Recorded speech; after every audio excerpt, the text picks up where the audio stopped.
সৃষ্টির সেরা জীব হচ্ছে মানুষ, আর মানুষকে সৃষ্টি করা হলো মানুষকে ভালোবাসার জন্য, আর টাকাকে বানানো হলো ব্যবহার করার জন্য।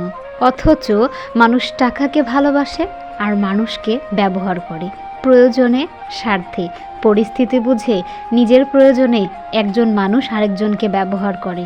প্রয়োজন ফুরালে মানে ব্যবহার্য জিনিসের মতোই প্রয়োজন শেষে ছুঁড়ে ফেলে দেয়। একটা ব্যবহার্য আসবাবপত্র মানুষ কিন্তু ব্যবহার করে যত্ন করে রাখার চেষ্টা করে, কিন্তু কোনো মানুষের দ্বারা যখন আপনার স্বার্থ সিদ্ধ হয়ে যায়, আপনার যখন উদ্দেশ্য সফল হয়ে যায়, সেই মানুষটাকে কিন্তু আমরা ছুঁড়ে ফেলার জন্য দুইবার ভাবি না। কি অদ্ভুত, তাই না?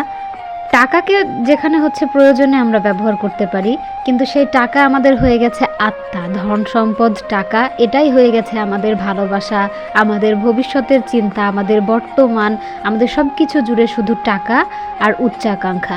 আর যেখানে আমরা একজন মানুষ হয়ে আরেকজন মানুষকে ভালোবাসার কথা, সেখানে কিন্তু আমরা একজন মানুষ হয়ে অন্যের ক্ষতি করছি। এই যে কত শত নিউজ আমরা দেখি, সেই নিউজগুলো চোখের সামনে এলে না বুকের মধ্যে কেমন একটা ধড়াস করে যে আল্লাহ, কোন জেনারেশনে এসে পড়লাম। অবশ্য মানুষ এতটাও অমানবিক পূর্বে ছিল না, আমি যতটুকু মনে করি ছোট মানুষ আমি, বাট আমি যেটা বুঝতে পারি, আগের ইতিহাসগুলো পড়লে, আমাদের ইসলামিক ইতিহাসগুলো যদি পড়ি, বা এমনিতেও আমরা আগের ঘটনা দেখি, বা এখনও দু একজন যারা আগের মানুষ বেঁচে আছে তাদের কাছ থেকে আগের গল্পগুলো শুনবেন, একে অপরের প্রতি কত শ্রদ্ধাবোধ ছিল, বিশ্বাস ছিল, ভালোবাসা ছিল, আগের বন্ধুত্ব মানে কি ছিল, আত্মীয়তার সম্পর্ক কেমন ছিল। আর বর্তমানে এখন যে আমরা জেনারেশন পার করছি, এখানে মানুষের সম্পর্ক কেমন। এখন সবচাইতে বেশি যেটা হয়, আমরা ওপরে ওঠার সময় মানুষ একজন আরেকজনকে ব্যবহার করি, স্বার্থ সিদ্ধ হয়ে গেলে আমরা তাকে ভুলে যাই।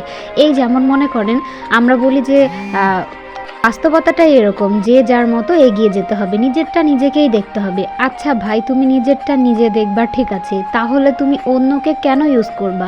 তুমি তোমার বিপদের সময় যে পাশে থাকলো তাকে কেন ভুলে যাবা? আর যদি তোমার এটাই মনে হয় নিজের লাইফ নিজের মতো করে চলবো, তাহলে অন্যকে কেন ব্যবহার করো?